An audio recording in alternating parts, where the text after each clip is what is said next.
একটি খবর যা চমকে দেবে আপনাকেও। নতুন করে উত্তেজনার আবহে ইরান আবারও বসছে পরমাণু আলোচনার টেবিলে।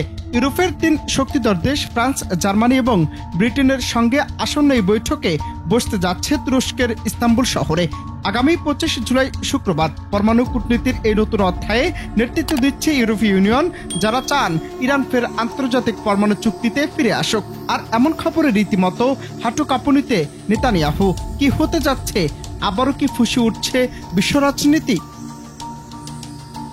ইরানের রাষ্ট্রায়ত্ত টেলিভিশন জানিয়েছে, দীর্ঘদিন পরে প্রথমবার ইউরোপীয়দের সঙ্গে এমন উচ্চ পর্যায়ের সংলাপে সম্মত হয়েছে তেহরান। E3 নামে পরিচিত ফ্রান্স, ব্রিটেন ও জার্মানির প্রতিনিধি এবং ইইউ রাষ্ট্রদূতরা ইরানের পররাষ্ট্রমন্ত্রী সৈয়দ আব্বাস আরাগচির সঙ্গে সম্প্রতি এক গুরুত্বপূর্ণ বৈঠক করেন, যেখানে তারা স্পষ্ট করে বলেন, এখনই সময় কূটনৈতিক সমঝোতায় পৌঁছানোর, না হলে জাতিসংঘ স্ন্যাপব্যাক প্রক্রিয়ার মাধ্যমে ইরানের উপর ফের কঠোর নিষেধাজ্ঞা আরোপ হবে। এই আলোচনার পেছনে রয়েছে বিস্ফোরক এক প্রেক্ষাপট। চলতি বছরের 12 জুন যখন যুক্তরাষ্ট্রের সঙ্গে সংলাপ চালিয়ে যাচ্ছিল ইরান, ঠিক সেই সময়ই হঠাৎ করে হামলা চালায় ইসরায়েল। জবাবে ইরানও ক্ষেপণাস্ত্র ছুড়ে চরম উত্তেজনার জন্ম দেয় মধ্যপ্রাচ্যে। এক পর্যায়ে যুক্তরাষ্ট্রের মধ্যস্থতায় গত 25 অক্টোবর যুদ্ধবিরতিতে যায় ইরান ও ইসরায়েল, কিন্তু ভরসা হারায় তেহরান।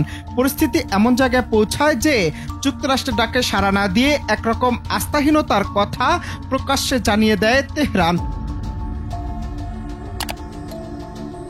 পররাষ্ট্রমন্ত্রী বলছেন, ওয়াশিংটনের সঙ্গে যখন সংলাপ চলছে তখন ইসরায়েলের আক্রমণ।